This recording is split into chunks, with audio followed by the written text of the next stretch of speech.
Bien amigos, bienvenidos a esta nueva reflexión. Vamos a ver hoy día el tema de la obediencia y de la conciencia. ¿Hay alguna relación entre la obediencia y la conciencia? ¿Es la obediencia una virtud? ¿O es un defecto? ¿O pudiera llegar a ser un defecto? ¿Qué papel juega la conciencia en la obediencia? ¿Hasta qué punto uno puede desarrollar una obediencia ciega? ¿O hasta qué punto en realidad nuestra obediencia tiene que ser con conciencia? Ese es un poco el objetivo de la reflexión de hoy, de manera de que podamos sacar el máximo provecho a los tiempos que estamos viviendo para ser obedientes, ¿ya? Pero ser obedientes a la conciencia. En el fondo, la única forma de que nosotros podamos liberarnos de la rueda del samsara, como se explica en la conferencia número 8, evolución, involución, revolución, es a través de la revolución de la conciencia. Y esta revolución de la conciencia es una revolución íntima contra uno mismo y que pasa por el filtro de los procesos reflexivos que uno tiene que hacer para poder comprender muchas cosas.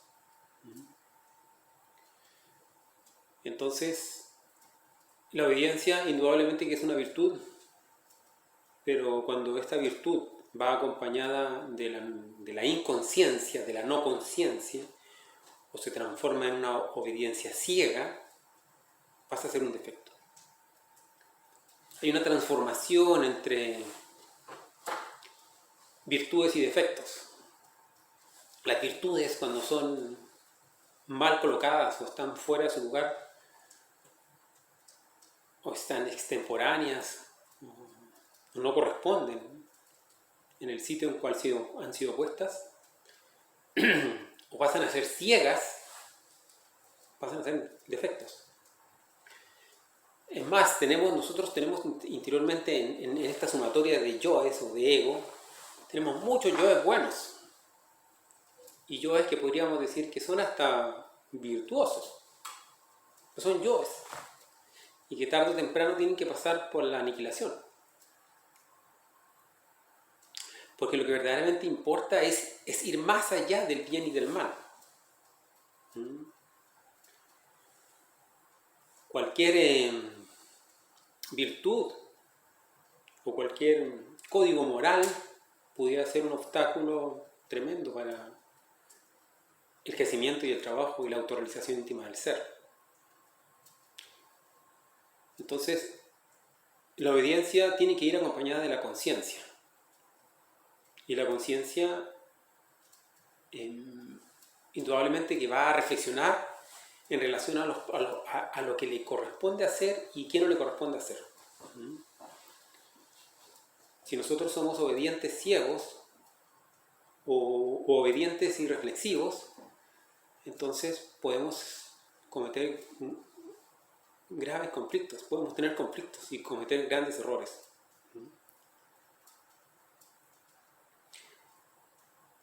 De hecho, el ego nuestro también nos da como órdenes internamente. Por eso que esas órdenes internas que uno puede recibir a través de los procesos reflexivos o de la mente, digamos, cuando uno de repente se le ocurren cosas o piensa algo, si uno no reflexiona con relación a eso, igual puede terminar obedeciendo incorrectamente a los yoes. Entonces, cada vez que uno vaya a tomar una determinación que sea importante, que tenga que ver con los demás, con uno mismo, con la salud, etc., uno tiene que pasar por el proceso reflexivo para ver si corresponde o no corresponde. No se trata de ser anárquicos, ¿ya? No se trata de ser rebeldes externos, sino se trata de ser revolucionarios internos para comprender, porque estamos viviendo momentos críticos en todos los aspectos de la vida. Entonces es necesario utilizar el conocimiento de sí mismo, es necesario utilizar la conciencia para sacar el provecho y dar los pasos adecuados en relación a lo que nos va a tocar vivir o nos está tocando vivir ya. Hay un experimento de Milgram que lo pueden buscar ustedes por internet, donde un científico norteamericano en los años 63, por ahí aproximadamente, hizo unos experimentos con relación a la obediencia. Sus experimentos igual quedaron como en una especie de tela de juicio si corresponde o no, pero independiente de todo eso, lo interesante son los resultados que obtuvo. Pues en este experimento el hombre hizo, en una universidad prestigiosa, llamó a algunos voluntarios a hacer unos experimentos para comprobar la obediencia y la equivocación en relación al castigo.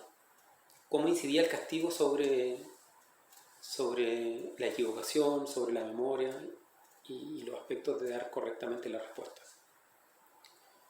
Entonces llamaron a algunos voluntarios, pagados, obviamente, sin saber de qué se trataba el experimento, y los pusieron frente a una persona a la cual ellos no veían, que le hacían preguntas. Y si se equivocaban esas personas, entonces él como que lo castigaba, mandándole un golpe eléctrico, que comenzaba bajo, no recuerdo, 15 volts, y se iba multiplicando, 30, 60, 90 volts, hasta llegar a los 400 volts, lo cual sabemos que la corriente eléctrica de los hogares son normalmente 220 aquí en Chile, en otros países son 110, pero ya sobre 100, 200 volts ya es una corriente muy fuerte. 400 volts casi matar a una persona. Entonces, la persona que estaba al otro lado era, sin que el que controlaba esto, digamos, aplicaba la corriente, supiera que la otra persona, que supuestamente era su alumno al cual le iba a hacer las preguntas, era también parte del experimento. Era una persona, no era real, sino era como un actor que actuaba, digamos, dando respuestas incorrectas para ver si este hombre le ponía la corriente cada vez mayor o no. ¿Hasta qué punto él era capaz de obedecer? Entonces, al principio del experimento se planteaba de que iba a haber como una obediencia de poco porcentaje, pensaban ellos. 1, 2, 3, 5%, no sé. Pero el resultado final fue sorprendente al darse cuenta que más del 60% de las personas aplicaron un golpe eléctrico casi de muerte. Entonces, porque la persona le decía, no, por favor, no. Igual, él como que le decía, no, pero usted siga usted. Lo incitaban a que él aplicara la electricidad y él, como estaba en un experimento, apretaba, no, era un golpe corto, pero igual era una intensidad eléctrica muy grande. Entonces esos experimentos demostraron en realidad que el ser humano es capaz de perder la capacidad conscientiva de lo que está haciendo cuando recibe órdenes. Y se obtuvieron ciertas conclusiones que cada cual puede, si quiere, verlas. Pero la síntesis, lo que nos interesa acá en el fondo es llegar a comprender la relación que siempre debe existir entre la obediencia y la conciencia. O sea, nosotros tenemos que ser seres obedientes, pero obedientes a la conciencia. Y la conciencia habla por dentro. Cuando uno es obediente a dictámenes externos a uno que van en contra del fuero íntimo, entonces uno ahoga su conciencia y no puede avanzar espiritualmente. El trabajo interior y la revolución de la conciencia requiere de un constante proceso juicioso, reflexivo. Es más, Cuando los maestros están muy avanzados en este camino, ya estamos hablando de la segunda montaña, todo el camino de la segunda montaña, ya del proceso de la creación de los cuerpos internos de oro, de la cristificación, esos maestros no pueden dar un paso sin reflexionar cuáles van a ser las consecuencias a cientos de años, miles de años y hasta millones de años. Porque bueno, a ellos indudablemente se les da una virtud maravillosa que es la telemetría, que es la capacidad precisamente de saber los resultados de su acto, qué resultados va a tener mi actuar en 100, 200, 500, 1000, millón de años más. Nosotros, lamentablemente, como nos encontramos en este estado de inconsciencia, ¿ya? No sabemos ni siquiera cuál va a ser el resultado de un día para otro, o de un momento a otro. De pronto tuvimos una actitud negativa con alguien, un momento desagradable, y resulta que eso ocasionó por el resto del día algo desagradable. No nos damos cuenta. Menos nos vamos a dar cuenta de lo que va a pasar en 2 años, 3 años, 5 años, 10, 20, 100. Pero un maestro a este nivel sí la tiene. ¿Ya? Entonces, uno tiene que comenzar como a ser un poco más reflexivo. ¿Ya? Y comprender en el fondo que todas las virtudes se pueden transformar en defectos cuando se le quita la conciencia que las maneja. Todas. Hasta el amor, que podríamos decir a lo mejor la virtud, o lo más grandioso, o el mayor desarrollo conscientivo que uno puede hacer de la conciencia es el amor, ¿verdad? Pero también existe, en este caso ya sí es un amor del ego, pero igual esa virtud que uno piensa que es amor, si la maneja la inconsciencia, bueno, de partida no es amor y puede ocasionar estragos. Como el simple dicho, ¿verdad?, de que las abuelitas, los abuelos son para malcriar porque dan solamente amor. O cuando uno, digamos, es muy caritativo con alguien y es un drogadicto, un alcohólico, y uno da limosna a esa persona a sabiendas de que ese dinero va a ser utilizado para su droga, su alcohol o sus vicios. Entonces ahí se está utilizando una virtud que es el desprendimiento y el dar y el amor inconscientemente. Entonces las virtudes también tienen que ser colocadas bajo el filtro de la conciencia. Más ahora, en estos tiempos en los cuales estamos en momentos críticos de la humanidad. Y para poder avanzar en nuestro trabajo interior, para poder crecer y para poder despertar la conciencia, necesitamos estar en condiciones de salir de determinados engaños que nos puedan estar infringiendo a todo nivel, interna y externamente a nosotros. Porque nos pueden engañar externamente y uno utiliza una virtud, ¿no?, que le parece a uno correcta, pero la utiliza inconscientemente porque fue manejada y pasa a ser un defecto. Y internamente ocurre lo mismo. Podemos sentir interiormente que estamos aplicando una determinada virtud, pero si no la maneja a través de la misma conciencia, pasa a ser un defecto. La obediencia es una virtud pasiva y la conciencia es la fuerza activa. La conciencia tiene que ser activa en nosotros. Y esa conciencia activa va a manejar correctamente todas las virtudes. Cuando se une entonces la pasiva obediencia, la sumisión, correctamente, a la conciencia, el resultado es correcto. Y empezamos a caminar correctamente por la senda del despertar de la conciencia.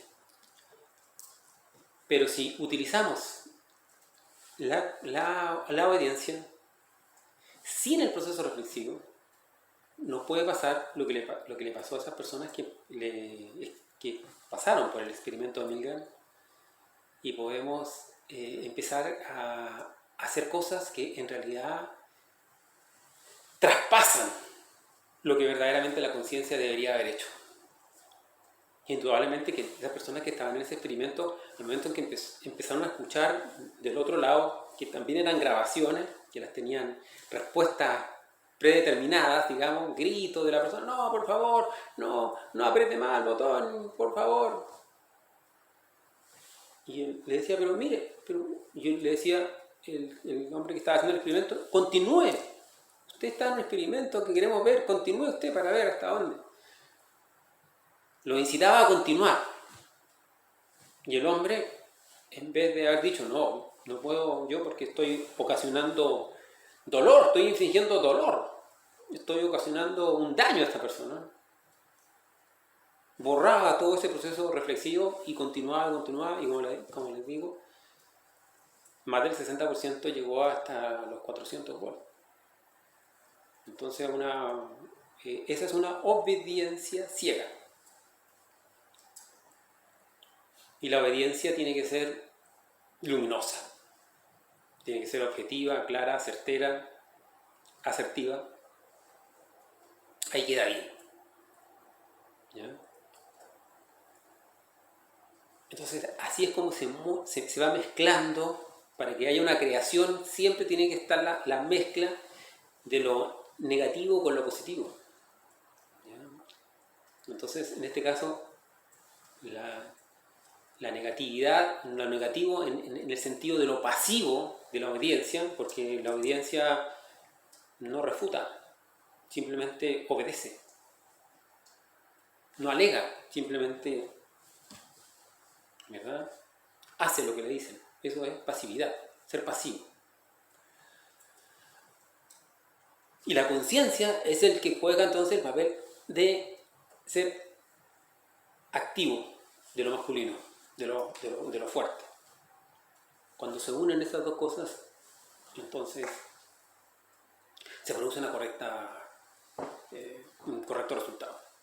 Entonces, ese es el objetivo de esta reflexión, que si bien es cierto se puede aplicar a todas las virtudes que uno tenga, porque hasta la más mínima virtud, cuando se maneja sin conciencia o se maneja fuera de lugar, pasa a ser un defecto. Por eso que el camino de la cristificación, de desarrollar toda la luz dentro del corazón de cada persona, no es fácil, porque requiere de este sopesar cada uno de los actos. Y la humanidad completa y todos nosotros hoy en día estamos en un nivel de inconsciencia tremendo, muy, muy grande. La humanidad vemos que estamos entrando en un caos social, económico, político, religioso inmenso. Entonces es necesario recuperar la obediencia al ser. Eso es lo más importante. El ser es el que va a ir dando las pautas en cada uno de nosotros de ahora en adelante qué cosa debemos hacer correcta e incorrectamente. ¿Ya?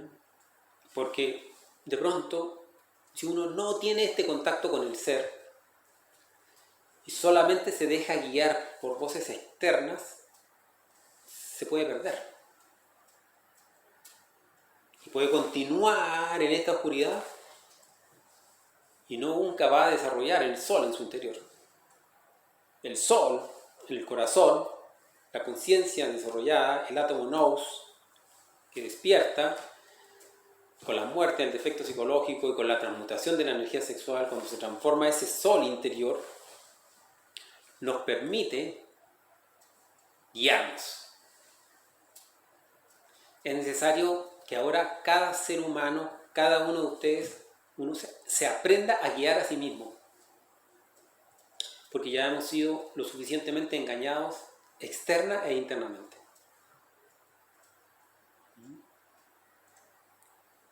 Esa obediencia a la voz íntima del ser es urgente de desarrollar.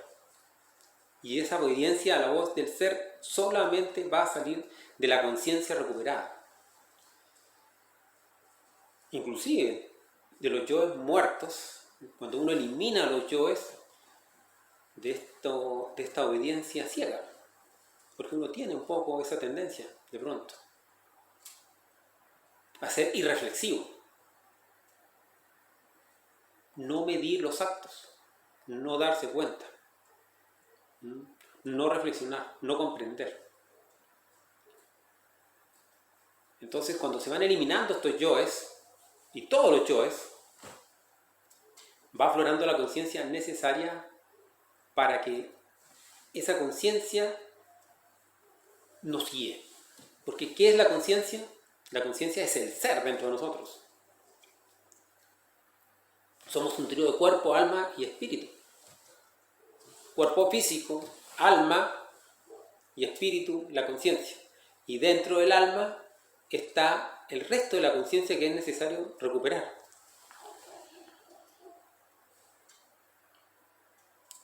Y ahí aparece la obediencia al ser.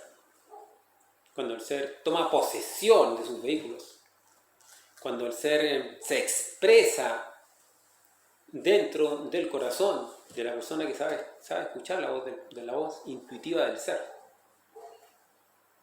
El ser habla intuitivamente a través del corazón. Pero la mente, cuando hablamos de esta energía, estamos hablando del ego, energía, mente, envoltura seminal, yoes, conciencia dormida, todo eso está acá, en lo oscuro. Este es nuestro actual estado, y para pasar de aquí a acá es necesario hacer un trabajo. Y ese trabajo es el que se ha ido enseñando en todas las conferencias y en todas estas reflexiones. Entonces, la obediencia es una virtud que tiene que ser llevada y dirigida por la conciencia. Si nosotros somos obedientes inconscientes, obedientes ciegos, podemos caer ya en estados de fanatismo, en estados de ceguera mental, conscientiva, espiritual, anímica, material, en todos los niveles. Cuando la obediencia no es iluminada por la conciencia del ser, entonces podemos estar obedeciendo la misma oscuridad. Puede venir alguien y pasarnos un arma y decir, oye, anda y mata a esa persona. Y si tenemos que ser obedientes, ¿qué hay que hacer? Ir y matarlo. ¿Estará correcto? ¿Esa obediencia de esa persona que fue obediente fue una virtud o fue un defecto? Anda y acusa a esta persona que está haciendo esto, otro. ¿Pero está correcto eso que me están diciendo que haga? ¿Está correcto lo que me están diciendo que haga? Externa e internamente, mi voz interior cuando me dice que haga tal cosa, golpea a tal persona, insulta a tal persona, quédate con eso, entra al supermercado y roba eso. Esa voz interior, ¿tengo que obedecerla? ¿Dónde está la obediencia?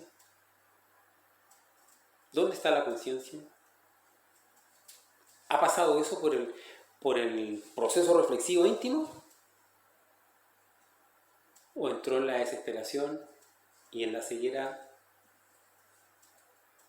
de la oscuridad psicológica? ¿Sí? Ese es el objetivo entonces de esta reflexión. Una invitación para que le demos una vuelta a estos procesos y saquemos el máximo provecho para nuestro crecimiento. Comprender lo que es la obediencia y lo que es la conciencia y cómo unirlas para dar pasos asertivos. Eso es. Gracias.